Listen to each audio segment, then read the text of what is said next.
High! তো দেখো, কাল তো ছিল উত্তরত। কাল তো মেলায় যাওয়ার কোনো প্রোগ্রামই ছিল না। আমি তো গেছিলাম টিউশন পড়াতে। সেখানেই আমার বান্ধবী আমাকে ফোন করে বলছে, চল একটু মেলা থেকে ঘুরেই আসি। আমি তো যাবো না করছিলাম। তা কি মনে হলো, ভাবলাম যাই একবার ঘুরেই আসি।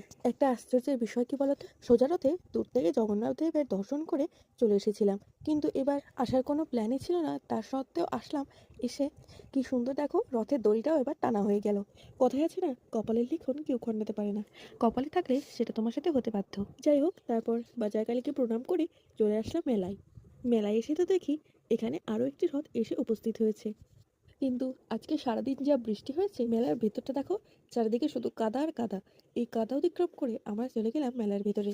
মেলার ভেতরে গিয়ে আমি আর আমার বান্ধবী মিলে মেলাটাকে বেশ ভালো করে এক্সপ্লোর করে নিলাম। দেখো কি সুন্দর মাটির পুতুল বসেছে মেলাতে, আর এদিকে বসেছে বাচ্চাদের খেলনার দোকান।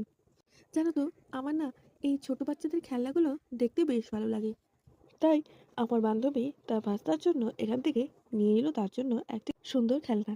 তার পাশেই বসেছিল বিভিন্ন ধরনের পুজোর সামগ্রীর দোকান। তারপরে আমি এবং আমার বান্ধবী মিলে একটু ছবি তুলে নিলাম। মেলা ঘুরে প্রচন্ড গরম লেগে গিয়েছিল, তাই ভাবলাম চলো একটু আইসক্রিম খাওয়া যাক। তারপরে আইসক্রিম খেয়ে চলে গেলাম মোমোর দোকানে মোমো খাওয়ার জন্য। মোমো কাকুটা কিন্তু মোমোটা বেশ ভালোই বানিয়েছিল, ভালোই টেস্টি ছিল মোমোটা। তারপর মোমো খেয়ে মেলাটা একটু এক্সপ্লোর করে তারপর আমাকে আমার বান্ধবী আবদার করলো তাকে নাকি বাবলস কিনে দিতে হবে। এই দেখো কি সুন্দর লাগছে তাকে। মেলায় এসেছি আর বাদাম ভাজা কিনবো না তা কি হয়? তাই নিয়ে নিলাম কিছুটা পরিমাণে বাদাম। তারপর বাড়ির সবার জন্য অমৃত জুস থেকে 4টি রসমালাইয়ের বাটি নিয়ে রওনা দিলাম বাড়ির দিকে।